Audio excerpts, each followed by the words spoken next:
नमस्कार दोस्तों, मैं आपको एक बहुत ही अच्छी स्टोरी सुनाऊंगी। अगर स्टोरी आपको पसंद आए तो मेरे चैनल को सब्सक्राइब कर देना। जब मैं घर से गुस्से में बड़बड़ाते हुए निकल गया था, तब बस स्टैंड की तरफ आगे बढ़ने लगा। मैं मन ही मन बड़बड़ाता जा रहा था। पता नहीं कितने पैसे छुपाए के रखे हैं, लेकिन मेरे लिए एक बाइक नहीं ले सकते। अब मैं यहाँ से चला जाऊँगा और जब तक वापस नहीं आऊँगा तब तक मैं खुद के पैसों से बाइक नहीं खरीद लेता। इतना सोच ही रहा था कि तभी मेरे पैरों में कुछ चुभने का एहसास हुआ। नीचे देखा तो समझ आया कि जल्दबाजी में मैंने अपने पापा के जूते पहने हुए हैं। जूतों के में कील उभरी हुई हैं, जो मेरे पैरों में बार बार घाव किए जा रही थी। लेकिन उस समय गुस्सा अधिक था तो मैं बड़बड़ाते हुए आगे बढ़ गया। एकाएक मुझे याद आया कि मैं पापा का पर्स भी साथ लेके आ गया हूँ। मेरे खुराफाती दिमाग में एक ख्याल आया, क्यों न मैं पापा का पर्स चेक करूँ, जिसे आज ये पता भी चल जाएगा कि पापा के पास कितने पैसे हैं। पता नहीं कौन सा खजाना छुपा है इस पर्स में, जो किसी को हाथ तक नहीं लगाने देते। जब मैंने पापा का यह पुराना पर्स खोलकर देखा तो उसमें पैसे तो नहीं मिले, लेकिन पैसों की जगह एक डायरी रखी हुई थी। तब मैंने सोचा, यो तो खजाना छुपा है। मैं समझ रहा था कि यहाँ पापा ने लिखा होगा कि किस से कितने पैसे लेने हैं और किसको कितने दिए थे। लेकिन मैं गलत था। जब मैंने उस छोटी सी डायरी का पहला पेज खोला तो देखा, वहाँ पर लिखा था कि थोड़ी सी सीरियल कर देने वाली थी। डायरी में जो लिखा था उसने पढ़ने के बाद मेरे चेहरे पर जो एक्सप्रेशन थे वह गायब हो चुके थे, क्योंकि डायरी में वैसा कुछ नहीं था जैसा मैं समझ रहा था। वहाँ पर मैं उन पैसों का हिसाब लिखा था जो अलग अलग कामों के लिए अलग अलग लोगों से उधार लिए गए थे। उस लिस्ट में कंप्यूटर के नाम पर भी पैसे लिए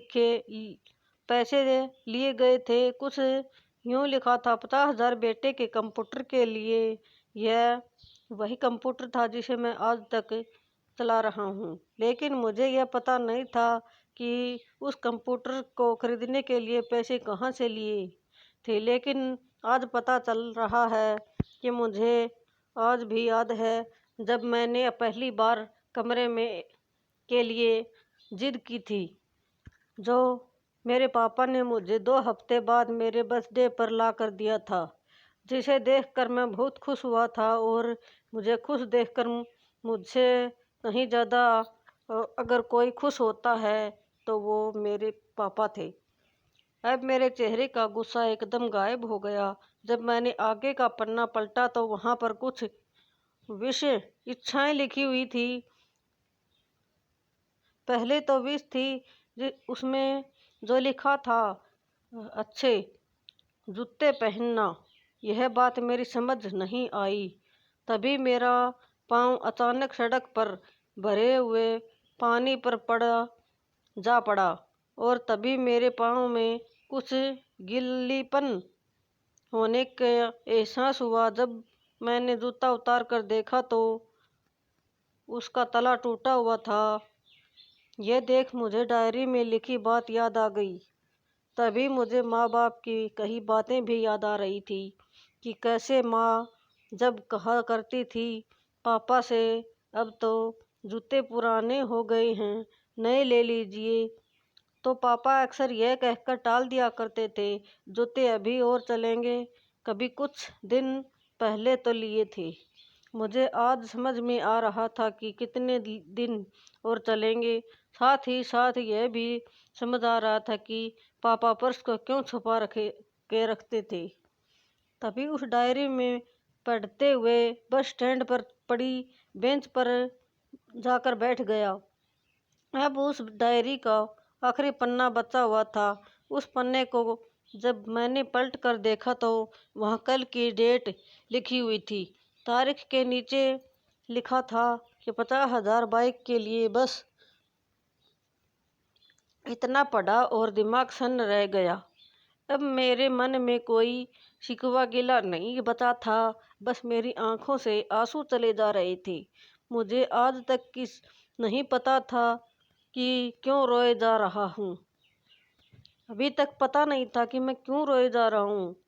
जब मैं जल्दी से घर की तरफ भागा तो लेकिन जूतों की वजह वह कील पाँव में अब तक घाव बनाने के में कामयाब हो चुकी थी।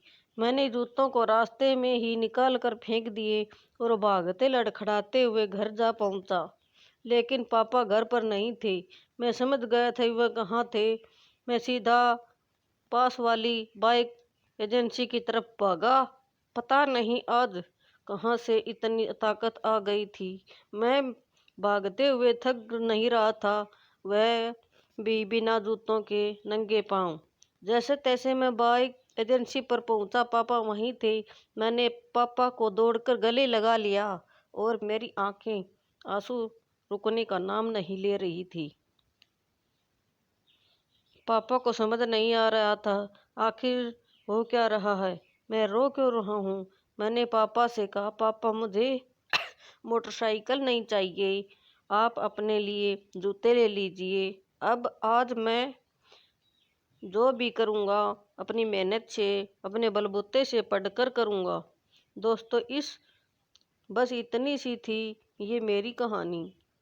दोस्तों वीडियो अच्छी लगी हो तो प्लीज़ चैनल को सब्सक्राइब कर दीजिए, क्योंकि पढ़ते पढ़ते आंखों में आंसू भी आ गए।